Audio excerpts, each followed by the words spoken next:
नमस्कार. मध्यम चंद्रीमध्ये तुमच्या सगळ्यांचं पुन्हा एकदा स्वागत. आपण गीता महात्म्य बघतोय. काल आपण विभूती योग, परमेश्वराचं ऐश्वर्य संपन्न रूप बघितलं.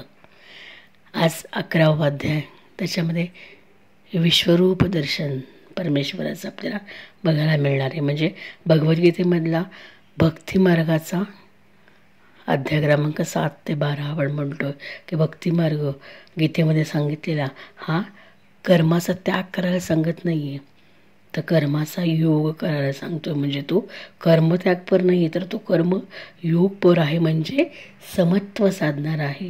आणि असाच निष्काम कर्मयोगी जो ही भक्ती भगवंताची करेल, तर तोच ही भगवद्गीता काय करेल,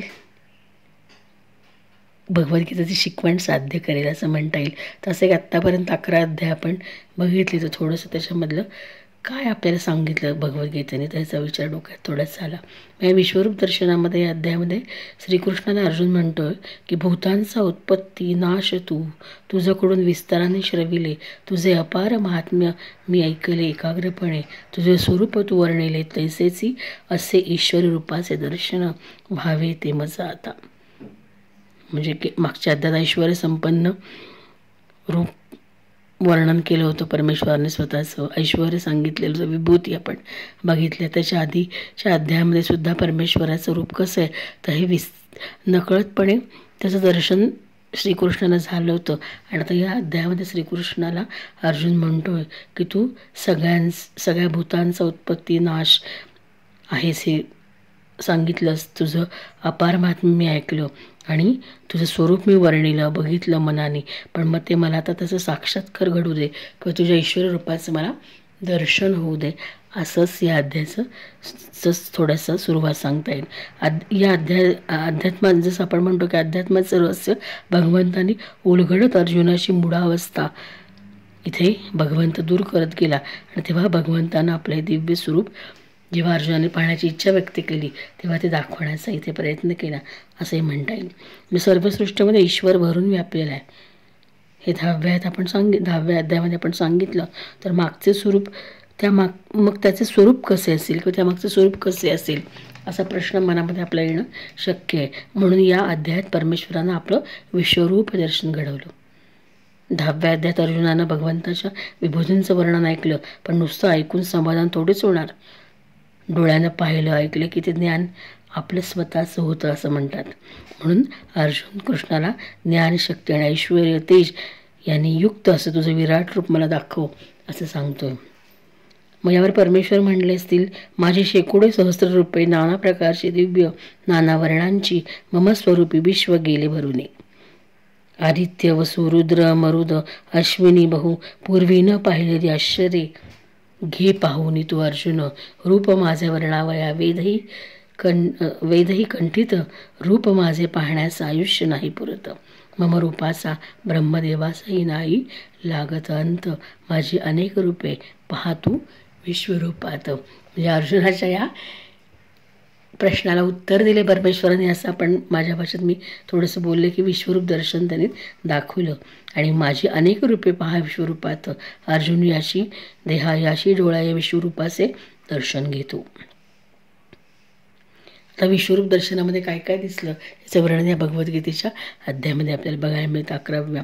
पण संसाराचं दर्शन सहज होतं, परमात्म्याचं दर्शन घेण्यासाठी मात्र तशी दृष्टी लागते. मग अर्जुनाला हे विश्वरूप दर्शन सहज झालं असेल का रे? अजिबात नाही. तर त्यासाठी त्याला भगवंताने पहिल्यांदा अनुग्रह देऊन ती दृष्टी दिली आणि मग आपलं विश्वरूप दाखवलं. तेव्हा समोर फक्त भगवंताचं विश्वरूप आणि अर्जुन एवढेच दोघं एकमेकांसमोर होते. तेव्हा बाकीच्या या बाह्य जगामधलं त्याला काहीही माहिती नव्हतं. समोर फक्त भगवंताचं ते विश्वरूप त्याला दिसत होतं, कारण तशी दिव्य दृष्टी आधी श्रीकृष्णाने अर्जुनाला दिली होती.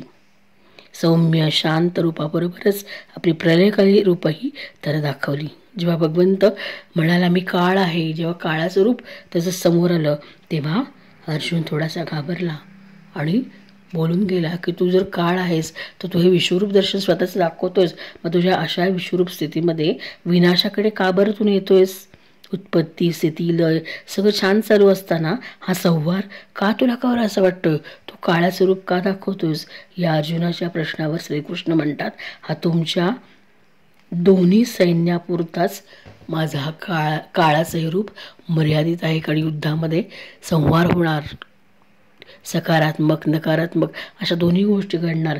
मग तेव्हा इथे या तुमच्या या युद्धापुरतं किंवा तुमच्या या सैन्यापुरतंच माझं हे काळाचं रूप आत्ता मर्यादित आहे, असं भगवंत त्याला देतात उत्तर. आणि मग असं म्हटल्याबरोबर अर्जुनाची ती दिव्यदृष्टी थोडीशी कमी होते, नाहीशी होते, आणि समोर तो आपल्या या बाह्य जगतामध्ये येतो. आपल्या पूर्वस्थितीत त्याला सगळं जग दिसायला लागतं. श्रीकृष्णाच्या असीम अलौकिक आणि अद्भुत लिहिल्यानं त्याचं हृदय उचंबळून गेलं. तो श्रीकृष्णाला म्हणाला, तुझ्या विश्वरूप दर्शनाने सारं जग आनंदी होते, सगळे तुला नमस्कार करतायत, राक्षस घाबरून पडत आहेत. अर्जुनाच्या अंतःकरणात देखील हेच घडतंय. दिव्यत्वाच्या दर्शनाने हेच होणार होतं. प्रत्येक माणसात देवता आणि राक्षस उपस्थित असतातच. थोडक्यात त्या विश्वरूप दर्शनाचं दर्शन घेतल्यानंतर अर्जुनाच्या मनामधली ही भावना त्याच्या लक्षात आली की ह्या दर्शनानं काय घडलं असेल. चांगल्या माणसाच्या मनातला कोपरा कधीतरी आसुरी भावनेने वारलेला असतोच की. तर काळोखाने दाटलेल्या वाईट वृत्तीच्या माणसाच्या मनातसुद्धा कधीतरी सद्भावना असूच शकते, नाही का, असंही म्हणता येईल. म्हणून परमतत्वाच्या अनुभूतीची चाहूल लागते, त्यावेळी दोन्ही गोष्टी एकाच वेळी घडतात. म्हणजे जेव्हा एखादी गोष्ट चांगली घडते तेव्हा त्याच्यामागे वाईट गोष्ट असतेच पाठ धरून. सुख आलं की दुःख असतंच, दुःख आलं की काही कालांतरानं सुख येतच. जसं म्हणतो आयुष्य झोपाळा आहे, कधी तो पुढे जातो तर कधी तो मागेही येतो, पण मागे गेलेला कधीतरी पुढेही येतोच, असंच म्हणता येईल. म्हणजे दोन्ही गोष्टी एकाच वेळी घडतात. रावण भयभीत होतो तेव्हा राम आनंदित होतो. उदाहरण रामायणाचं घेतलं तर, कारण कोणीतरी भयभीत झाला तर हे बघूनच कोणीतरी आनंदित होणार आहे. कोणीतरी जिंकतं कारण कोणीतरी हारलेलं असतं, म्हणून हारलेल्याचं महत्त्व तेवढं कमी नाही आहे, तर हारणारासुद्धा तेवढाच महत्त्वाचा असतो. कारण कोणातरी एकाचा त्याग हा दुसऱ्याला आपलं कर्म करून देतो, असंच म्हणता येईल आपल्याला गीतेच्या भाषेमध्ये. असं वाटलं परमात्माचा स्वर आणि आपला स्वर एक होतो तेव्हा आपण आनंदित होतो, असंही म्हणता येईल. म्हणजे माझ्यातही मी पाहत असे, तुझ्यातही मी पाहत असे, असं आपण म्हणलं तर तेव्हा आपल्याला आनंद होतो, असं म्हणता येईल. म्हणजे ही ती विश्वमूर्ती कशी दिसली याचं वर्णन या अध्यायाचा स्थायी भाव आहे. 11व्या अध्यायाचा विश्वरूप दर्शन योग असे म्हणता येईल. जाणण्या माझे विश्वरूप अनन्य शक्ती साधन, सर्व भूताशी असे निर्वैर, त्यासी मी प्राप्त होत असे. असं श्रीकृष्ण शेवटी म्हणत असतील का की ज्याच्या मनामध्ये माझ्याविषयी काय आहे, परमभक्ती आहे, परमभाव आहे, ज्याच्या मनामध्ये कोणतेही द्वंद्व नाहीत, कोणतेही द्वेष नाही, तर अशा सगळ्यांच्या भूतामध्ये मी अस्तित्वात आहे, असं नकळत या अध्यायाच्या मार्फत श्रीकृष्णाला सांगायचे आपल्या विश्वरूप दर्शनामध्ये. म्हणजे जे कोणी ही माझी कर्मे परमेश्वराधीनच आहेत अशा बुद्धीने कर्मयोग साधेल तो मतपरायण होऊन हा भक्तियोगसुद्धा सांगेल. आपण बोलतो 7व्या अध्यायापासून थोडीशी भक्तियोगाकडे झुकतो. हा आपला हार गजरा तोरण कशाचं, भगवद्गीतेचं आपण सांगतोय. आज आहे 11वा अध्याय आणि पुढचा आहे तो भक्तियोग 12वा अध्याय. तर भक्तियोग साधतो असंच श्रीकृष्ण म्हणतो. जो वासना आसक्ती टाकून देतो आणि कोणत्याही प्राणीपात्राशी वैर करत नाही तोच मनुष्य, तीच व्यक्ती अखेर मला येऊन मिळते, असंच आपल्याला म्हणता येईल. तर असा हा 11वा अध्याय विश्वदर्शन योग. आता आपला मुख्य विषय आहे तो म्हणजे या 11व्या अध्यायाचं गीता महात्म्य का वाचायचा, हा का कंठस्थ करायचा, का मनन करायचा, का त्याचं चिंतन करायचं 11व्या अध्यायाचे आपण बघतोय. तर आपल्या मूळ अध्याय गीता महात्म्याकडे आपण वळूया. श्री महादेव म्हणाले, प्रिये, आता गीतेच्या विश्वरूप दर्शन अध्यायाचे पवित्र महात्म्य श्रवण कर. या अध्यायाच्या महात्म्याचे पूर्ण वर्णन कोणीही करू शकणार नाही. याविषयी हजारो कथा आहेत, त्यापैकी एक मी तुला सांगतो. बरोबर आहे, विश्वरूप दर्शन हे परमेश्वराचं नक्की कुठे कधी कसं काय दिसलं ह्याचं चपखल वर्णन करता येणं खरंच शक्य नसणार आहे.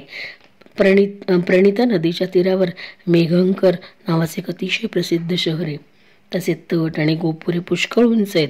तिथे मोठमोठ्या धर्मशाळा असून त्यांच्यामध्ये सोन्याचे खांब शोभतात. त्या नगरात श्रीमंत, सुखी, शांत, सदाचारी व जितेंद्रिय माणसे राहतात. तिथे शारंगपाणी भगवान विष्णूंचे मंदिर आहे. ते परब्रह्माचे साकार रूप असून प्रापंचिक जीवांना जीवन दान करीत असतात.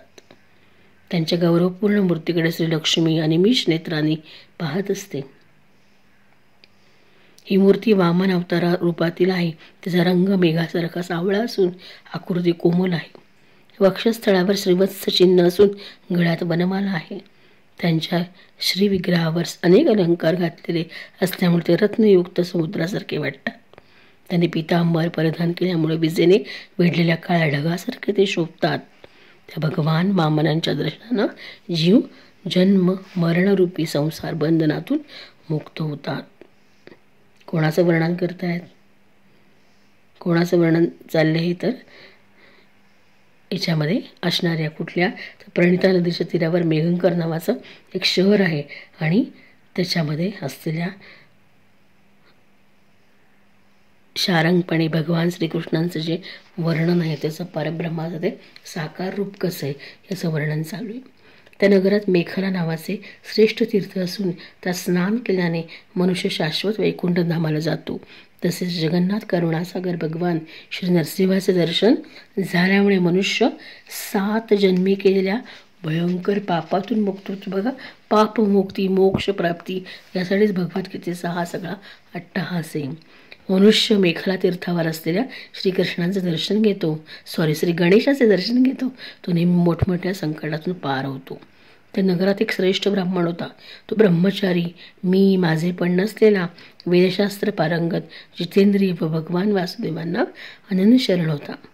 त्याचं नाव सुनंद होते. प्रिये, तो नित्य शारंगपाणी भगवंताजवळ बसून विश्वरूप दर्शन अध्यायाचा पाठ करीत असे. भगवंताजवळ बसून ते विश्वरूप दर्शन अध्यायाचा तो पाठ करीत असे आणि त्या अध्यायाच्या पठणाने त्यांना ब्रह्मज्ञान प्राप्त झाले. परमानंदपूर्ण उत्तम ज्ञानमय समाधीमुळे त्याची इंद्रिये अंतर्मुख झाली. त्यामुळे तो निश्चल होऊन नित्य जीवन मुक्त योगाच्या अवस्थेत राहत असे. एकदा बृहस्पती सिंह राशीला असताना, बघा इथं ज्योतिषाचं म्हणजे गीतेचं ज्ञान आणि ग्रहांची गोढता असं सुद्धा एक वेगळा विषय बोलता येईल पुढे मागे. असो, एकदा बृहस्पती सिंह राशीला असताना महायोगी सुनंदाने गोदावरीची तीर्थयात्रा सुरू केली. तो क्रमाने विरजतीर्थ, तारातीर्थ, कपिला संगम, अष्टतीर्थ, कपिलद्वार, नरसिंहवन, अंबिकापुरी, करस्थानपूर इत्यादी तीर्थात स्नान दर्शन इत्यादी करत विवाहमंडप नावाच्या नगरात आला. तिथे कित्येक घरात जाऊन त्याने आपल्याला राहण्यासाठी जागा मागितली, पण त्याला कोणी जागा दिली नाही. शेवटी गावाच्या प्रमुखाने त्याला एक मोठी धर्मशाळा दाखवली.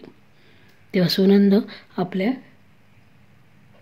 साथीदारांसह रात्री तिथे जाऊन झोपला आणि सकाळ होताच पाहतो तर धर्मशाळेच्या बाहेर बसून आपले साथीदार कोठे गेलेत याचा पत्ता नव्हता.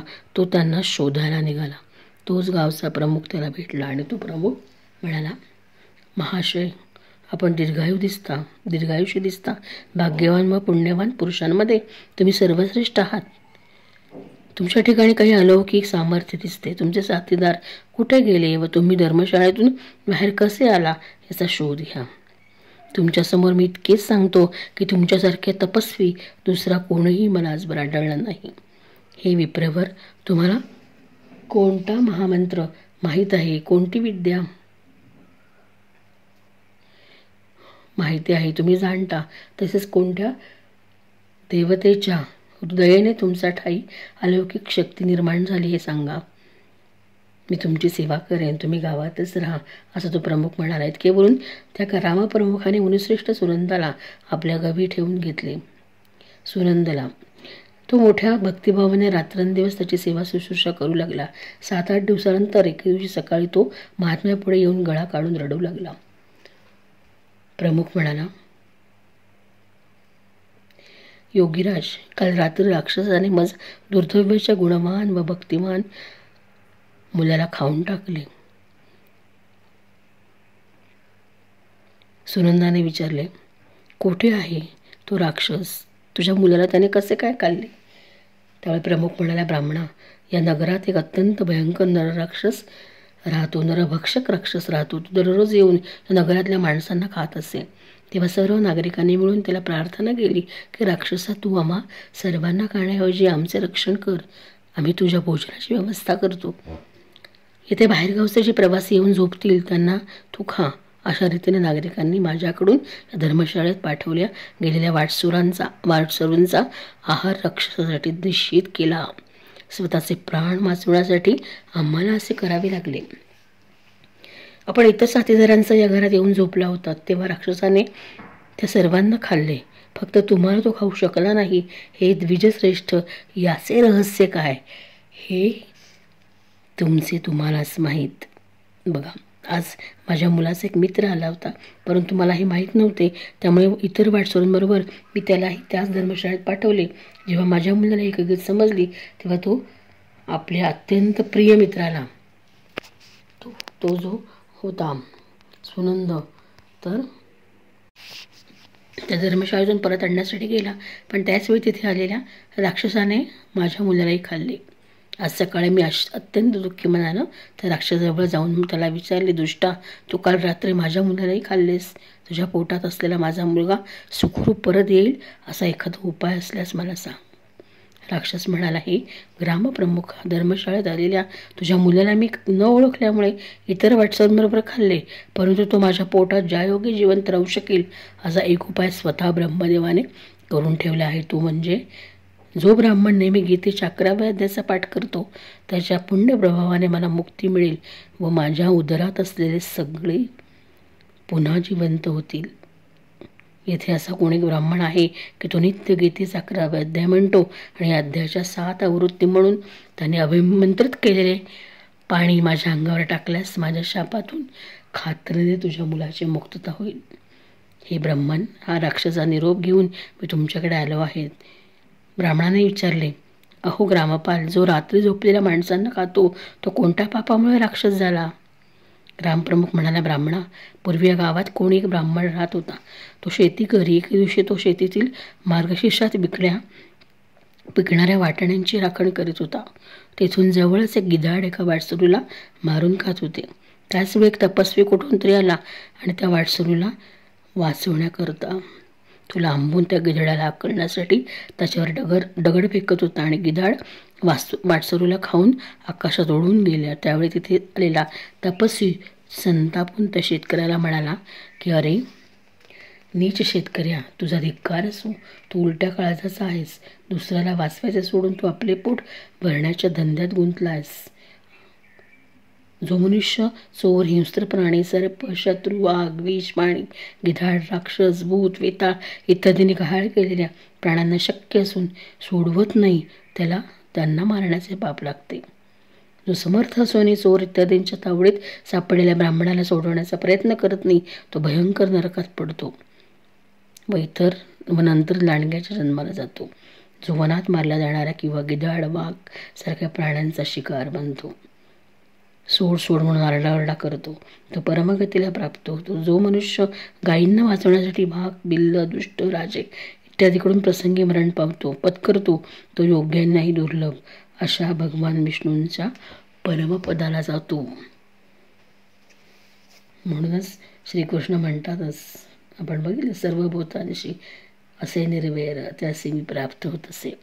हजारो अश्वमेध व 100 वाजपेयी यज्ञ म्हणून सुद्धा शरणागताच्या रक्षणाच्या 16व्या अंशाचाही बरोबरीने ठरत नाहीत. दीनवाण्या व भयभीत जीवांची उपेक्षा केली असता पुण्यवान माणसंही कुंभीपाक नावाच्या नरकात शिजवली जातात. दुष्ट गिधाड वाचरूंना खाताना पाहून त्याला वाचवायला समर्थ असूनही तू त्याला वाचवले नाहीस यावरून तू निर्दयी वाटतोस, म्हणून तो राक्षस झाला. शेतकरी म्हणाला, हे तपस्वी, मी इथे जातो होतोही खरे, पण माझे लक्ष पिकाच्या रक्षणाकडे लागले. त्यामुळे गिधाड मनुष्याला मारत असलेले माझ्या लक्षातच आले नाही. आपण मला एवढी कठोर शिक्षा देऊ नका, माझ्यावर दया करा.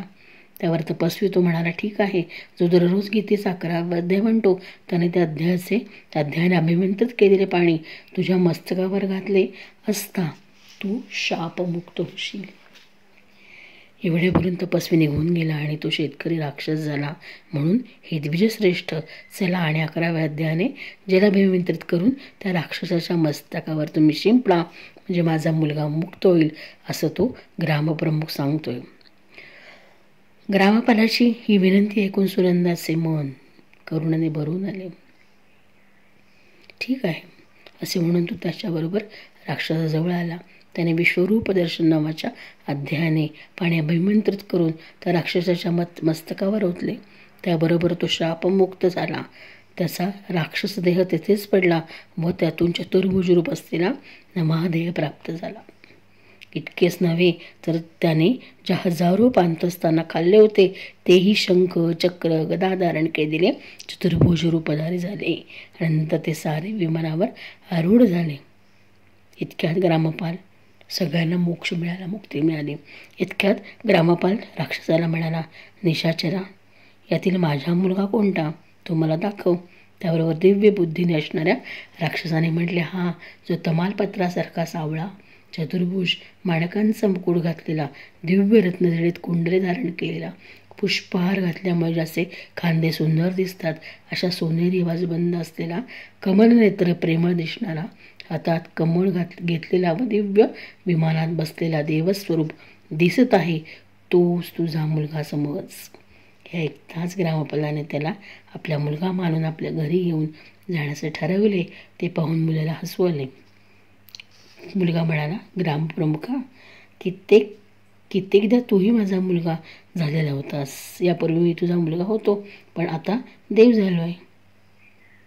या ब्राह्मणाच्या कृपेने मी आता वैकुंठाला जाईन.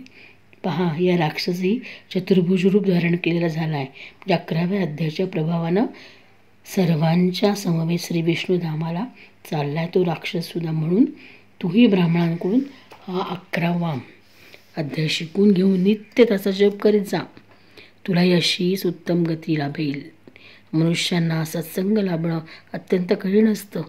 तोही तुम्हाला अनायासे प्राप्त झालाय. म्हणून आपले कल्याण करून घ्या.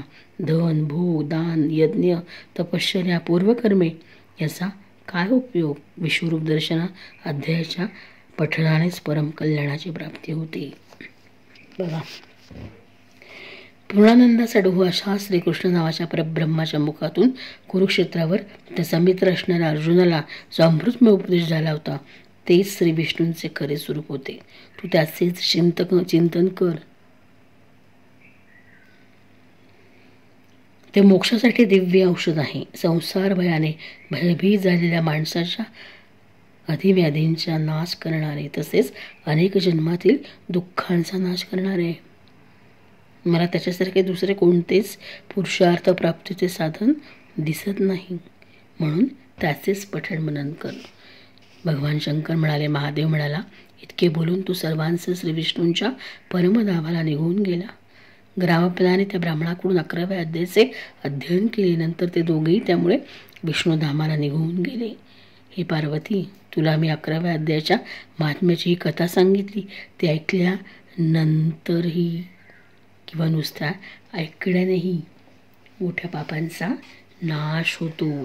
एवढे 11व्या अध्यायाचं महत्त्व आहे. विश्वरूप दर्शन. बघा, म्हणजे भगवंत इथं सांगतो, जाणण्या माझे विश्वरूप अनन्य शक्ती साधन सर्व भूतांशी असे निर्वैर त्यासी मी प्राप्त होत असे. आणि सगळे शेवटी कुठे जातात? परमधामाला जातात. हीच शिकवण आपल्याला विश्वरूप दर्शन या अध्यायातून मिळते. म्हणजे भगवंताच्या या मागच्या अध्यायामधला ऐश्वर्य संपन्नता आपण बघितली. या अध्यायामध्ये विश्वरूप दर्शन परमेश्वरच आपल्याला याच्यामध्ये बघायला मिळालं असंही म्हणता येईल. म्हणजेच देवाच्या असीम सामर्थ्याच्या किंवा अलौकिक आणि अद्भुत लीलेनं अर्जुनाचं हे हृदय उचंबळून आलं आणि त्यांनी श्रीकृष्णाला पुन्हा पुन्हा नमस्कार केला. सद्गदित वाणीने तो म्हणाला, हे अंतर्यामी ऋषिकेशा, तुझ्या नामघोषाने आणि तुझ्या प्रभावशील ऐश्वर्याच्या या दृष्टीने मी आनंदित झालो आहे. असंच थोडंसं काहीसं या अध्यायाचा थोडीशी पूर्वपटीक आपल्याला सांगता येईल. आणि विश्वरूप दर्शनमध्ये त्यांनी विश्वरूपामध्ये त्याला काय काय दिसतं या सगळ्याचं वर्णन या अध्यायात आहे. म्हणजे थोडक्यात भक्तियोग सांगतो.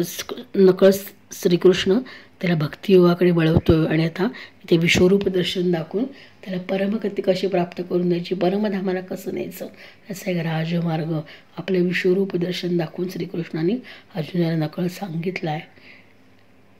आणि मग तो ज्ञानी होतो, कारण श्रीकृष्णाला ज्ञानी भक्त प्रिय आहेत, त्याला हे सगळं ज्ञान मिळतं, तो ज्ञानी भक्त होतो. आणि मग ज्ञानी भक्त झाल्यानंतर त्याची लक्षणं कोणती कोणती दिसतात याचं वर्णन पुढच्या 12व्या अध्यायामध्ये आहे. या 12व्या अध्यायाचं वैशिष्ट्य उद्या आपण सांगूच. तर असं हे 11व्या अध्यायाचं गीता महात्म्य होतं. विश्वरूप दर्शन योग, मोक्षप्राप्ती म्हणजेच भक्तिमार्ग हा कर्माचा त्याग करून नाही तर कर्माचा योग साधून साधला जातो. आणि कोणतेही कर्म करायला भक्ती हवीच. भक्ती असेल तरच कर्म घडेल आणि कर्म घडलं तरच कर्मसन्यास होणार आहे. या सगळ्याचं समत्व साधण्यासाठी ही गीता सांगितलेली आहे. तुम्हा आम्हा सगळ्यांसाठीच, केवळ अर्जुनासाठी नाही तर आपल्यातल्या अर्जुनाला आपल्यातील कृष्णाने सांगितलेली भगवद्गीता, श्रीकृष्ण अर्जुन संवाद, गुरु शिष्य संवाद असं सुद्धा आपल्याला म्हणता येईल. सगळं आपल्यातच, फक्त विचार मानसिकता तशी हवी असंच म्हणता येईल. तुम्हाला आवडला असेलच. श्रीकृष्णाला हा माझा 11वा अध्याय अर्पण करून मी ते थांबते. उद्या भेटूच. जय श्रीकृष्ण.